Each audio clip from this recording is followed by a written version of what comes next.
A lot of you guys know this sweep is going to stretch me out. He starts coming on top, does like a stand up, and he gets me down. So when you feel that, so he stretches me. Now before he comes up, I know what he needs to do to stand up. He needs to retract his leg, right? Show it one time. Yeah, go back one step. So what if I just grab his ankle? Stand up. That's mid-stage. I'm not quite down yet. I grab that leg. These are just examples.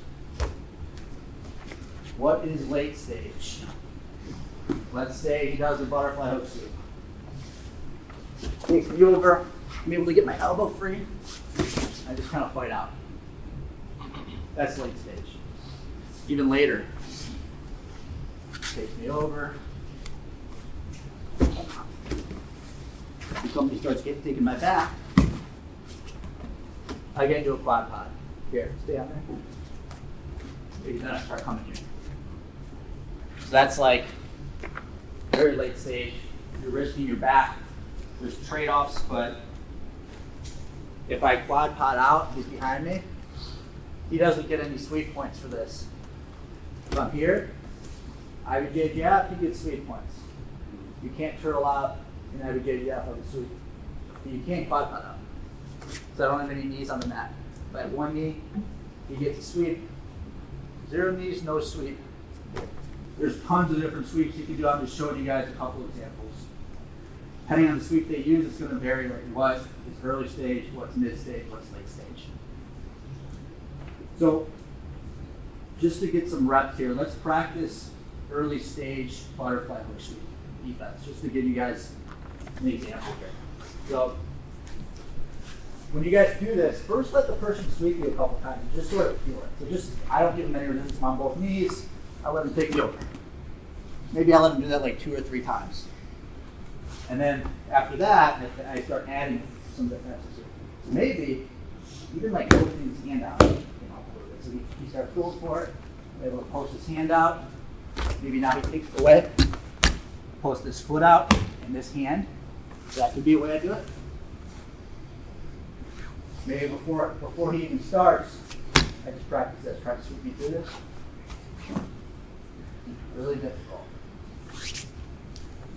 One other trick for here, for like more like earlier mid stage, is you do a little hip switch. You go with the sweep and you switch your hips into it.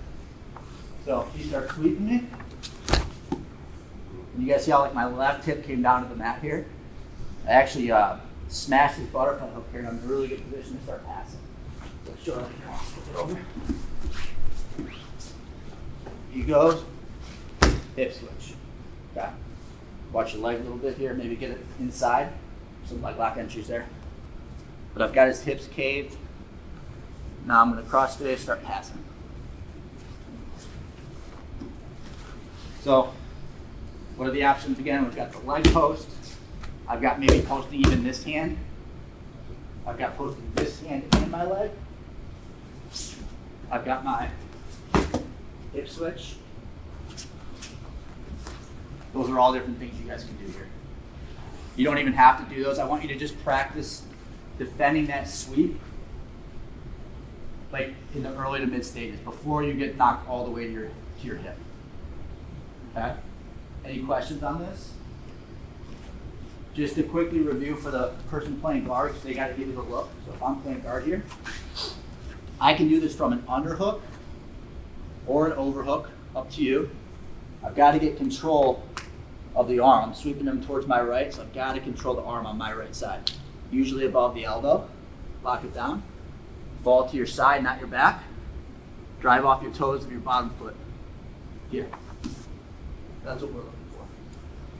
Just so you get the right look. Any questions here, guys?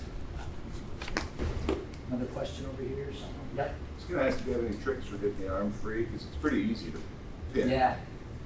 So, hopefully you're sweating. It's like that's the best way. I think one of the best ways to do it is actually to use your free arm. As you're getting swept, I can post my free arm and then sort of like start yanking it out. So I'll show you what that looks like. This is going to work better if he has an underhook, actually. Because I can like post this arm pretty easily. So as he starts taking me over, I can push and then yank this out. You see that? So let's say even if he sort of takes me over,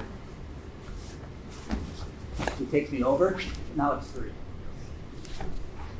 And ideally, like, he doesn't even take me over. Like, I can say he has a good bite here, post, yank it out. And I can go right into the hip switch too. So that other arm's really important. That's why I actually like this sweep a lot of times from double overhooks. You can really sort of lock both arms down. But the underhook, for him, if he can get it, it lands better. He's got an underhook now and an overhook. It's a better way to like pin somebody. So trade-offs there. Question over here? No? You got one? Good. All right, I'm gonna put 5 minutes up for this. We'll split it in half. Okay, 1, 2, 3.